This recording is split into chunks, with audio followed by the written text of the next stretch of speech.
From IsReal News, this is the evening briefing for Wednesday, February 18th.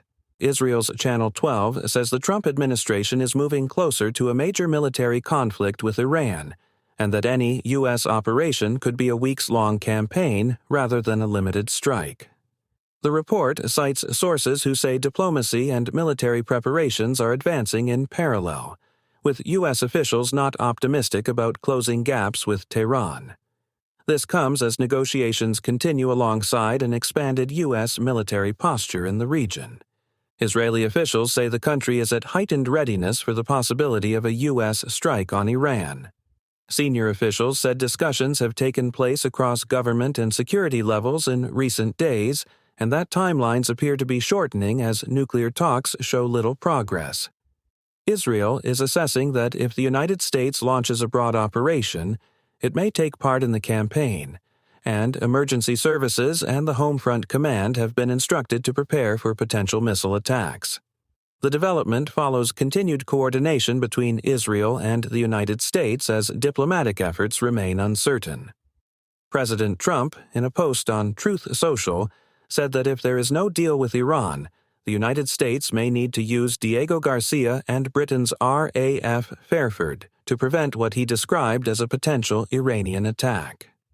At the White House, Press Secretary Caroline Leavitt said diplomacy remains the president's preferred option, but added there are, in her words, many reasons that could lead to military action against Iran.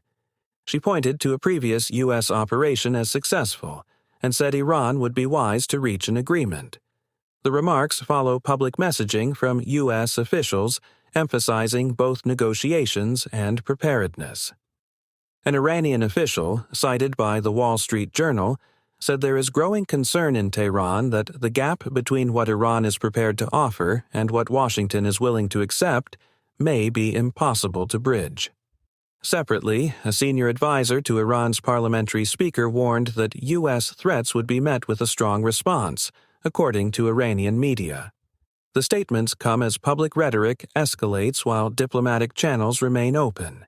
Israeli and U.S. media report that American deployments to the region have expanded in recent days, including additional naval assets, combat aircraft, and air defense systems at regional bases.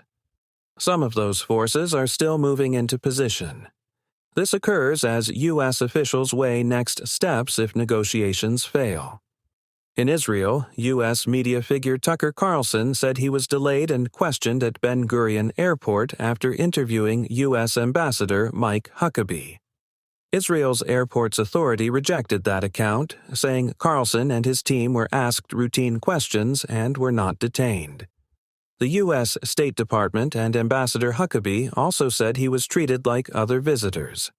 The incident takes place amid routine security procedures that can draw attention when high-profile travelers are involved.